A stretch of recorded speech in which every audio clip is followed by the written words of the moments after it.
බලමු අද ඔයාලා වෙන්නේ මොකද්ද මම ගෙනල්ලා තියෙන කියලා. අද ඔයාලා වෙනුවෙන් මම ගෙනල්ලා තියෙන්නේ පෝටබල් ගෑස් ස්ටෝව් එකක්. මේක සාමාන්‍යයෙන් කැම්පින් යන කෙනෙකුට වගේ ගොඩක් වටිනවා. මේ මෙන්න මේ වගේ බෑග් එකකුත් තියෙනවා මේකත් එක්ක. බලමු මේක කොහොමද තියෙන්නේ කියලා. මෙන්න මේ විදිහට තමයි තියෙන්නේ මේකේ මේ තියෙන්නේ මේකේ තමයි මේක තියන්න තියෙන්නේ. මෙන්න මේ විදිහට මේකේ කකුල් ටික දිග හැර ගන්න ඕන. මේ තියෙන යටපැත්ත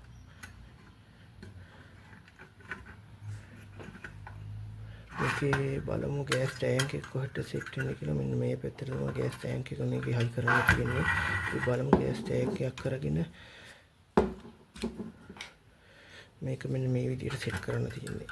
මේකේ මෙන්න මෙහෙම මේ කට්ටයට දාලා කරකවන.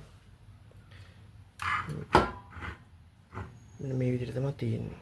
මේක මෙන්න මේ වෑල් එක මේ පැත්තේ මේ වෑල් එක වලට ඕන ගන්නට අරගෙන මෙන්න මෙතන මේක තමයි ගාලා මෙන්න මේක පත්තු කරන්න. සාමාන්‍ය මේකේ හොඳ පවර් එකක් තියෙනවා. මේ පොඩි මෙඩි කරාම මෙන්න මේ ගානට වගේ තියෙනවා. ඔන්න බලන්න. මේක ඕෆ් කරාම මෙතනින් ඕෆ්. ගෑස් ටැංක් එක මෙහෙම රිමූව් කරගන්න තියෙන මේකෙන් මෙහෙම ගැලවුවා. මෙහෙම රිමූව් කරා.